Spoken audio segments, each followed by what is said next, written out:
The US space agency NASA has released new footage showing a series of powerful solar flares. There have been more than half a dozen such eruptions on the surface of the sun in the last week. A huge explosion of radioactive material. Over the last few days, there have been more than half a dozen similar eruptions. The effusive lava eruption that began early on Sunday near Iceland's Bardarbunga volcano was still spouting lava on Monday. Now, this eruption briefly caused the country to raise its ash alert level for aviation to its highest level. And now to the latest in an Ebola outbreak that can't seem to be contained. Today, World Health officials said the virus keeps on spreading. The number of people infected with Ebola keeps growing, with the number now at 3,500. An additional 1,900 more have died. The World Health Organization estimated that the outbreak now includes Guinea, Sierra Leone, Liberia, Nigeria, and Senegal. This is really the first epidemic of Ebola the world has ever known. It's spreading widely. Bad as the situation is now, everything I've seen suggests that over the next few weeks it's likely to get worse. This is not just a problem for West Africa, it's not just a problem for Africa, it's a problem for the world.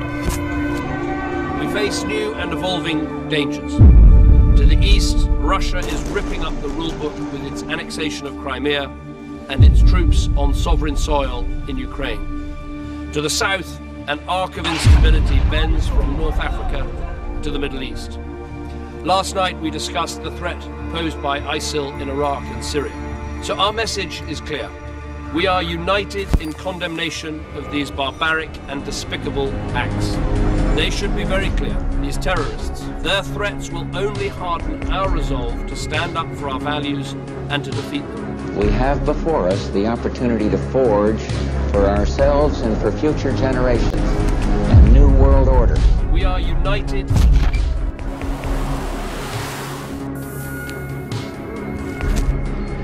I call on my friends, family, and loved ones to rise up against my real killers, the U.S. government. For what will happen to me is only a result of their complacency and criminality. This is James Wright Foley, an American citizen of your country. As a government, you have been at the forefront of the aggression towards the Islamic State, so any attempt by you, Obama, to deny the Muslims their rights of living in safety under the Islamic Caliphate will result in the bloodshed of your people.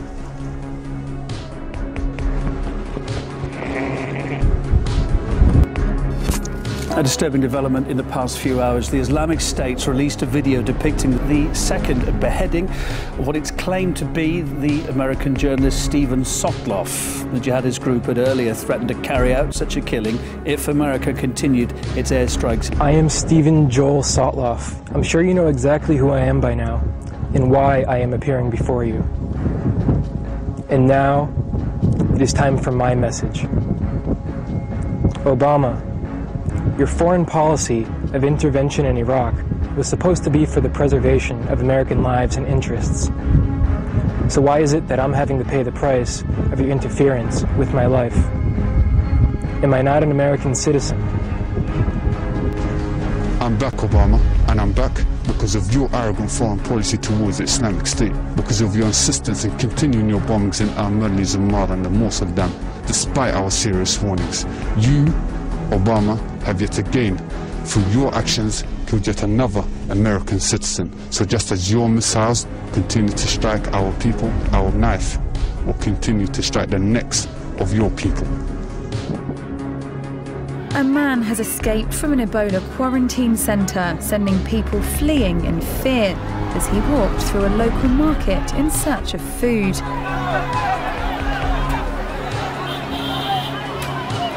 On Monday, the patient, who can be seen in a red shirt and wearing a tag showing that he'd tested positive for Ebola, tried to get away from doctors in the centre in Monrovia, Liberia. And the UN says the Ebola death toll has now reached more than 2,000 people and several thousands more infected. The director of the Centers for Disease Control and Prevention says the Ebola epidemic is spreading wildly. When these barbarians replicated with Stephen what they did with Foley, they somehow think that it's going to lessen U.S. resolve, frighten us, intimidate us. As a nation, we're united. And when people harm Americans, we don't retreat. We don't forget. We take care of those who are grieving. And when that's finished, they should know we will follow them to the gates of hell until they are brought to justice. Because hell is where they will reside. Hell is where they will reside. We learned something very interesting about the Siri voice app that comes with every iPhone. I'm going to give it a date and check out what happens. What is July 27th, 2014? It's Sunday, July 27th, 2014, opening gates of Hades. Opening gates of Hades. The gates of hell are open and the hellhounds are loose, and that's ISIS. The deadly Ebola virus. Dr. Besser has witnessed all manner of medical emergencies, but this one he is calling, quote, the gates of hell. We will follow them to the gates of hell. Opening gates of Hades. A woman has been found dead in the garden of a house in Edmonton in North London. We've had reports that she has apparently been found beheaded in a back garden. This woman was beheaded. Reports of a man armed with a knife. These sort of events on our streets during the day in residential areas are very, very unusual and are not common. We face new and evolving dangers. The threat of ISIS promising to come attack America on U.S. soil. Australia's terror alert level has been lifted to high. Britain's Prime Minister has warned a terror attack is highly likely and has upgraded the country's threat risk level to severe. Turkey appears to have woken up to the threat. Ukraine and Russia, civil war in Syria, the threat of a brutal so-called caliphate across the Middle East. It seems like the world we're living in is slipping out of control. Fighting in Ukraine's eastern region continues. Russia denies involvement, but the situation has plunged Europe into its worst diplomatic crisis since the Cold War. Violence in Gaza and parts of Israel this summer left more than 2,000 Palestinians and 69 Israelis dead. The rapid rise of Islamic State has sparked fear and outrage across the world. This extremist group has beheaded and crucified prisoners and declared a caliphate in Iraq and Syria. Since the overthrow of Colonel Gaddafi, militia groups are Libya's biggest security threat as successive governments have struggled to exercise control. Al-Qaeda's leader announced the creation of Al-Qaeda in the Indian subcontinent and continued loyalty to the Taliban in Afghanistan. Southeast Asia has been the base of radical Islamist groups, particularly those in the Philippines and Indonesia. Insurgents have been active in Africa too, with Nigeria the focal point of an offensive by Boko Haram. Its attacks, assassinations and abductions have led to the deaths of thousands. Violence continues in South Sudan and the Central African Republic. With events like these shaping our world and millions of people fleeing the conflicts, who holds the power? How do you operate in a world where diplomacy is off the table and sanctions don't appear to apply anymore? Breaking news just in. An ISIS video released today appears to show the terrorist group has executed another hostage, British aid worker David Haynes. My name is David Cawthorne Haynes.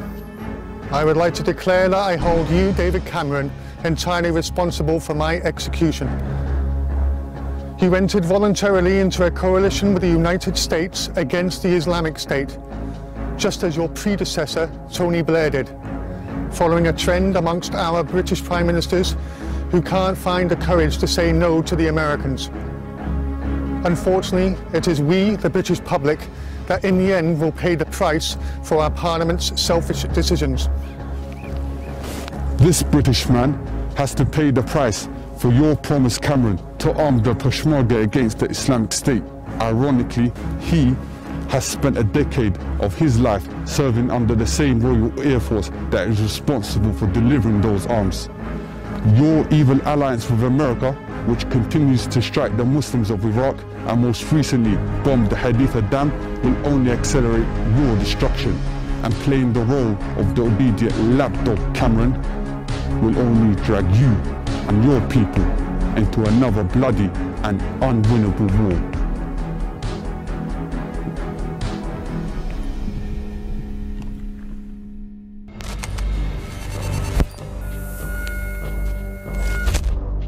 Normally this time of year, this public space in central Tokyo is full of people. Right now, it's deserted as Japan tackles its first reported domestic outbreak of dengue fever since the end of World War II, 1945, almost 70 years ago. This is a disease that people here thought was gone forever. This is the middle of one of the biggest cities in the world. It's not a place you expect to be bitten by a mosquito and potentially get a fatal disease. Japan, that's battling the first cases of dengue fever in almost 70 years. We're hearing that 19 more people were confirmed as infected, bringing the total to 22 now. These are the first known domestic cases of the mosquito-borne disease to hit the country since World War II. This outbreak of a severe respiratory virus, sending at least 1,000 kids to the hospital, that is now spread to at least a dozen states, and the CDC is warning that doctors are now seeing what could be just the tip of the iceberg. A mysterious virus striking children by the hundreds is spreading across the country. A lot of kids have been on the verge of respiratory failure, so I've been an ICU physician for 15 years, and I've never seen this before. At least 1,000 children in these 10 states stricken with a respiratory illness over the past 3 weeks. The CDC believes it's the potentially fatal enterovirus 68. To go from a cold to being probably minutes away from death, that's kind of scary. Health officials in the Midwest throwing around the U word, calling this unprecedented. It's in 10 states now. It's going to spread across the country. The death toll from the worst Ebola outbreak in history has jumped by almost 200 in one day. As the Ebola epidemic continues to grow across West Africa, the World Health Organization has come forward to admit the virus is out of control and efforts to contain it are failing. The WHO says the death toll has now risen to more than 2,400 people out of almost 4,800 cases. The number of new cases is moving far faster than the capacity to manage them. Today, there is not one single bed available for the treatment of an Ebola patient in the entire country of Liberia. In fact, the outbreak is so bad in Liberia, the New York Times did a piece called "Dying of Ebola at the Hospital Door." This is a global threat. Ebola is now an epidemic of the likes that we have not seen before. It's spiraling out of control. It is getting worse. It's spreading faster and exponentially. People are literally dying in the streets. Today, thousands of people in West Africa are infected. That number could rapidly grow to tens of thousands. And if the outbreak is not stopped now, we could be looking at hundreds of thousands of people infected, with profound political and economic and security implications for all of us. This is a global threat. Now a health alert impacting our children. The Entero D68 virus spreading rapidly throughout the country. It's now on the East Coast, sending kids to the hospital. All told, it is confirmed or suspected in 21 states. It is confirmed or suspected in 21 states. From today, we can no longer think the war on terror happens somewhere else. It's here, in our city, in our suburbs. The plan was frightening. Kidnap someone at random in Martin Place, behead them, and then drape their body with the Islamic State flag and post the video on social media. So this morning across 12 Sydney suburbs, we had the biggest security raids in the nation's history. 800 federal and state police targeted properties before dawn. There were 15 arrests and there have been interrogations all day. Last week, Australia's terror alert was upgraded from medium to high. This morning, Australia's largest counter-terrorism operation hit 25 targets across 12 Sydney suburbs, from Beecroft to Bass Hill, Marsfields to Marylands. Cars were checked, cash seized, yards were dug up. At Marsfield, police recovered a sword with an inscription in Arabic, ominous in the context of police allegations against this man. 22-year-old Omarjan Azari is accused of plotting a public beheading, what would be the first terrorist attack on the lucky country he calls home. The alleged attack, intended for Martin Place, was to kill a random person, drape them in the Islamic State flag, film it and upload the pictures to social media. The violence was to be perpetrated on a member of the public on the streets, and certainly at this stage was at a very high level. The attack would be designed to shock, the same way in which British soldier Lee Rigby was murdered in front of horrified witnesses in the UK last year. A Malaysian passenger plane has been shot down. The plane was flying at an altitude of approximately 33,000 feet when it was hit by a missile. An eerie sight this morning, flying high above the Brooklyn Bridge. 2 white flags in place of the American flags typically hoisted above these iconic towers. The ability to pull off a stunt on this scale is as troubling as it is mysterious. At 3:30 this morning, the waving American flag suddenly disappears. At 3:30 this morning, the waving American flag suddenly disappears. Ukraine and Russia. Civil war in Syria, the threat of a brutal so-called caliphate across the Middle East. It seems like the world we're living in is slipping out of control. We have before us the opportunity to forge for ourselves and for future generations a new world order. We are united. The alleged attack, intended for Martin Place, was to kill a random person, drape them in the Islamic State flag, film it, and upload the pictures to social media. The alleged attack, intended for Martin Place, was to kill a random person, drape them in the Islamic State flag, film it, and upload the pictures to social media. Oh, this is beyond anything that we've seen, so we must prepare for everything and get ready. They're beyond just a terrorist group. This is an organization that has an apocalyptic end-of-days strategic vision. From today, we can no longer think the war on terror happens somewhere else. It's here, in our city, in our suburbs.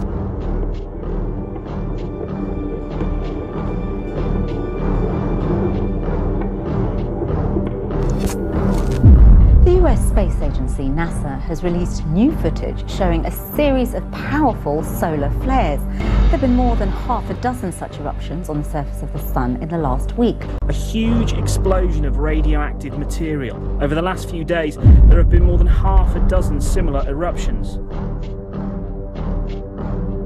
Now, an asteroid named Pitbull will whiz past planet Earth. It is, on the cosmic scale, coming fairly close to us. From the Earth's surface, the asteroid will fly by us 25,000 miles away, 10 times closer than the moon, catapulting at a speed of 40,000 miles an hour.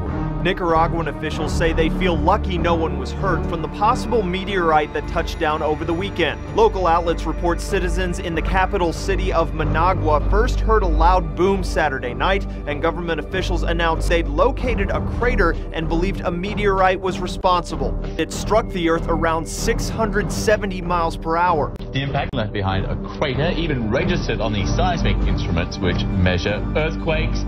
Over Labor Day weekend, NASA says it detected a 60-foot-long asteroid named 2014 RC. The NEO, or near-Earth object, grabbed headlines because of its relatively close pass by Earth. Yesterday in Spain at 6:55, meteor lit up the skies of several places. At 1:48 p.m. Eastern Daylight Time, a solar flare-up on the sun launched a powerful burst of radiation at the daylight side of our planet. Immediate disruptions to high-frequency radio communications lasted for a little more than an hour. One way it can affect us on the ground is by disrupting the power grid or communication satellites. This is the second solar flare this week, but this one's a bit more of a concern because it's aimed right at us. 6 a.m. Novato. It was just before sunrise. I looked up at the sky and saw this little orange ball above the redwood trees. All of a sudden, these lights came down from that little orange ball. Couldn't tell you what it was. Scientists are still trying to figure that out too. The California Academy of Sciences says it's possible it was a meteor. It's rather unusual in that this one appears to have a very broad tail following behind it. It was spotted in 3 states, Nevada, California, and Oregon. Last night, a meteor skipped along the Earth's atmosphere, lighting up the sky from New Jersey to Ohio. More than 190 reports have poured into the American Meteor Society. We are the first generation to feel the impact of climate change, and the last generation that can do something about it. We are the first generation to feel the impact of climate change and the last generation that can do something about it. Locals are calling it the Lake of Death as they scoop up an estimated 156 tons of dead freshwater popoche chub. Around 40 million of them popped to the surface last week, not to eat or to jump, but as dead fish. Boat after boat pulls into shore, all with the same sad, stinking cargo. At least 10 people have died and 30 others are still missing after heavy rainfall triggered landslides in southwest China. More than 300 millimeters of rainfall in less than 24 hours has caused flash floods and landslides in multiple towns. The astonishingly heavy rainfall in the region, causing almost 5,000 houses to collapse, 1.9 million people who have been affected. A warning went out today in Hawaii. Flowing lava from the Kilauea volcano is now less than a mile from a community on the Big Island. A new vent opened up recently, sending lava toward the homes. The Kilauea spills lava in all directions, but instead of traveling down the slope and into the ocean in the past, the lava is moving to the east towards communities. Lava continues to creep closer to homes. Lava continues to emerge from Iceland's Bardabung volcano. Scientists are concerned that if the eruption spreads to an ice cap 4 kilometers away, the subsequent explosion could generate ash clouds. Hundreds of people have died and thousands more left homeless in severe flooding during monsoon rains in India and Pakistan. Large areas of Srinagar, the largest city in Indian-controlled Kashmir, are still submerged. Some places, the water submerged entire homes. One of the wettest days on record. More than 240 millimeters of rain happened in the last 24 hours. Your monthly average is about 98 millimeters for the entire month of September. So you had almost 1.5 times what you would normally get the entire month in just a matter of hours. Well, another volcano in Iceland, this one with an unusual problem. The Holoren volcano is spewing something other than lava. It's spewing toxic gas. It's life-threatening near the eruption.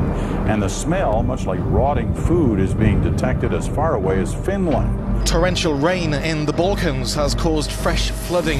Here in Croatia, around 2,000 people needed to be evacuated. Surging river waters rose at the rate of 10 centimeters an hour.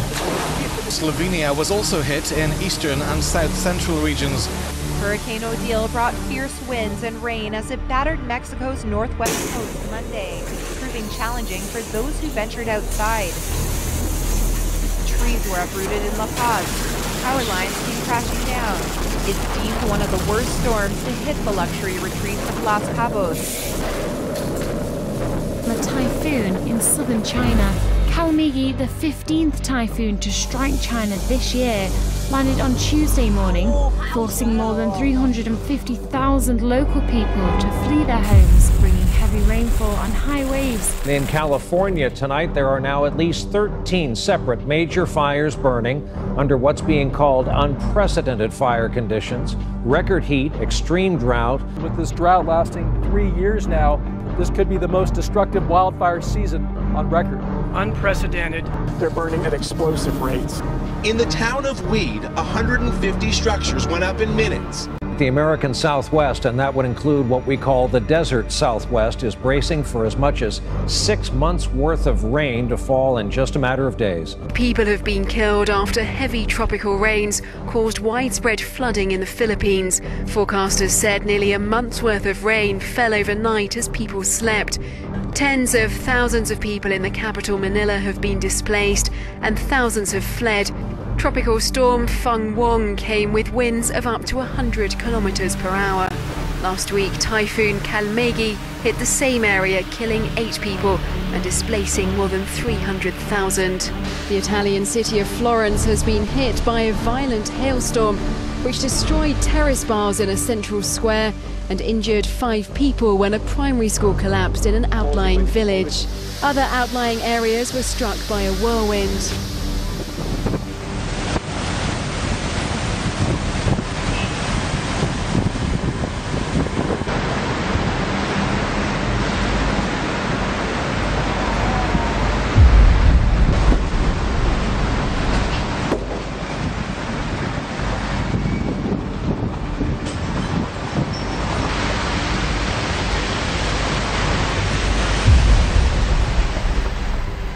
We are just getting reports of an earthquake in Alaska this hour. About a half hour ago, 6.2 magnitude earthquake. This is about 80 miles northwest of Anchorage.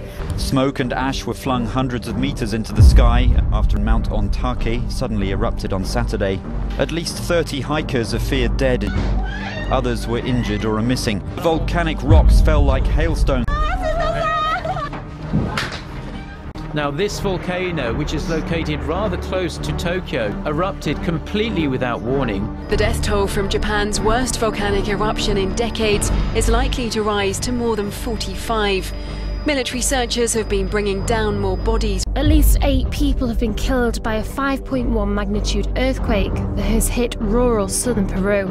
The quake occurred in a remote area. Emergency authorities are continuing to search for victims. 6 people died when the car they were traveling in plunged into this 26-foot wide sinkhole on an unlit section of highway linking the Crimean capital Simferopol and the village of Nekolevka. Among the dead are 3-year-old twins. Rescuers say the giant pit, which is at least 19 feet deep, would have suddenly appeared in the middle of the road in front of the car as the collapsing earth had damaged power lines, making it impossible to have seen the killer hole in time to avoid it. Heavy rains have caused widespread flooding in southern France. In the space of 6 hours, the city was pounded with around half of its average annual rainfall. Météo France, the national weather agency, issued a rare red alert. This man watched as his home was badly damaged. "I'm 93 years old and I've never seen anything like it," he said. The water was flowing over. I saw a wall topple and at the same time everywhere filled with water. It arrived almost out of nowhere. It took just minutes for this afternoon's downpour to swamp Melbourne. It recorded close to 40 mils in the past couple of hours. Then, just a short time ago, large hailstones started pelting the Belgrave, Ringwood and Heidelberg areas. It's a staple of the science fiction world, telepathy. Movies like X-Men explore the mind-bending possibility of communicating instantaneously without uttering a single word, simply by thinking it. Well, an international group of scientists say they've done just that. They've managed to use internet technology to send a telepathic message direct from one brain to another 5,000 miles away. The co-author of the research says this is just the beginning. I think that if we are successful with this technological development and we continue, we will eventually be able to unite telepathically people across the globe and enrich the information exchange between human beings and machines. And if I had to say a time scale, I would give it a 50-year time scale to see something practical. The world of neuroscience is opening the doors to telepathic communication. And Homo sapien 2.0, according to a researcher at the Global Brain Institute, a completely new human species will inhabit the Earth in just over 30 years. What kind of people will we become? Well, they say our biological clocks will undergo dramatic changes, which will allow us to live longer and give birth at an older age. And of course, technology, machines and cyborgs. All kinds of microchip implants will be placed in our ears and our fingers and make many devices completely obsolete. We are going to become gods. Period. If you don't like it, get off. You don't have to contribute. You don't have to participate. But if you're going to interfere with me becoming God, you're going to have big trouble. Then we'll have warfare. You kill me, I'll kill you.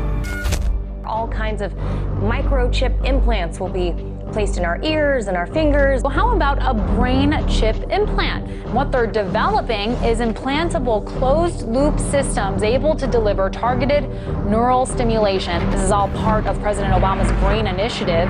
DARPA is working on creating a memory-enhancing microchip that would be implanted directly into your brain. Sounds pretty creepy. You kill me, I'll kill you. Tremendous advancements have been made in the field of neuroscience, from mapping the human brain to creating devices that can capture digital images of our thoughts. But what if we could upload a digital copy of our memories and consciousness to a point that human beings could actually achieve a sort of digital immortality? This will replace the internet. It'll become a brain net. We'll record emotions, thoughts, patterns, behavior, and send it on the internet. We're going to be able to record thoughts. Taking your consciousness and uploading it digitally. The ability to have access to powers of the mind that we cannot as mortals. We are going to become gods. Right now, the time that we're living in is the golden age for learning about the mind, that we've learned more in the last 15 years than in all of prior human history. Why? What took so long? Because only recently have we had the physics. Where one man's mind is uploaded into a supercomputer which possesses the collective knowledge of all of humanity. The concept behind it is very real. Wallahi, the fighting has just begun. A masked ISIS militant and his comrades ready their guns and appear to execute the Syrians who dug their own graves. In a message posted online by an ISIS spokesman, the most dire threat yet against the U.S. and its allies. Quote, if you can kill a disbelieving American or European, especially the spiteful and filthy French, or an Australian or a Canadian, or any other disbeliever, then rely upon Allah and kill him in any manner or way, however it may be. Wallahi, the fighting has just begun. Word came out of Oklahoma today, of all places, that there had been a beheading there. Police say a man, Alton Nolan, who had just been fired from an Oklahoma food processing plant, went into a rage and began attacking his co-workers. Nolan allegedly stabbed one woman repeatedly and then, according to police, severed her head. Police say he then began stabbing a second woman before being shot and subdued. Police say Nolan recently tried to convert some of his co-workers to Islam. Sources say a variety of religious materials were recovered from his car. Now, with almost daily threats from ISIS and Al-Qaeda, U.S. officials are on high guard for possible homeland attacks. The pictures are simply incredible coming out of one of the world's major financial centers.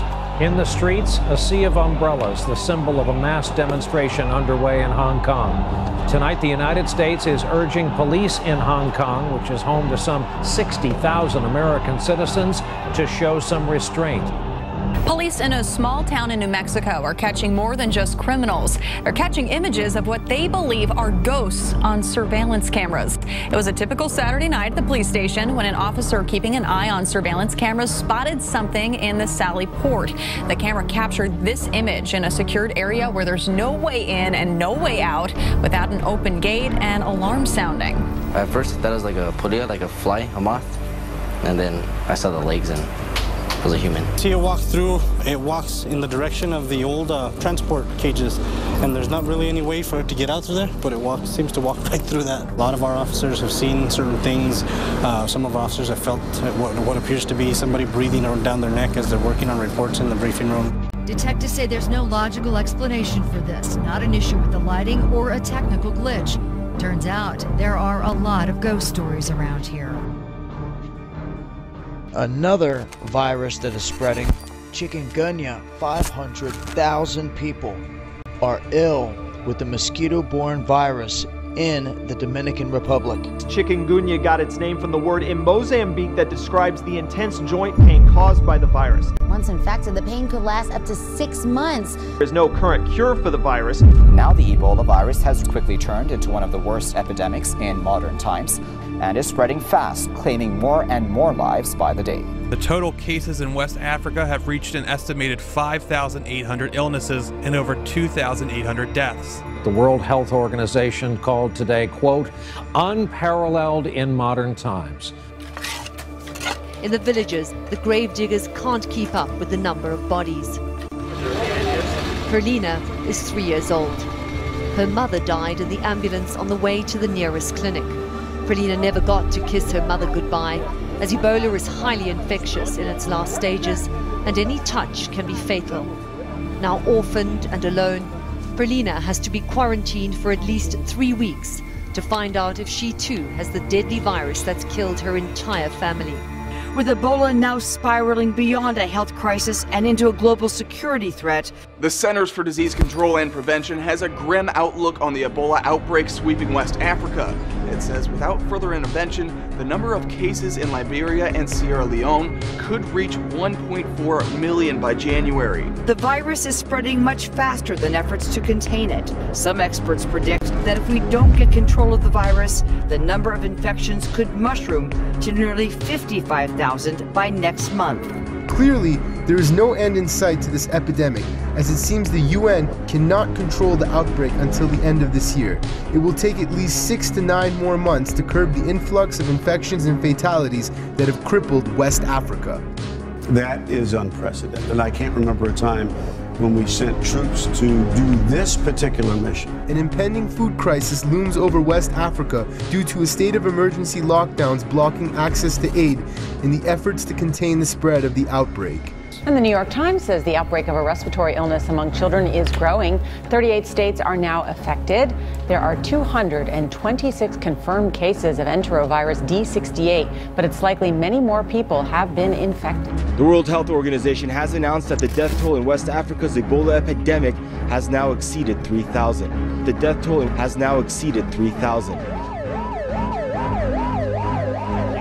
Outbreak in Africa, and tonight the first confirmed case here in America.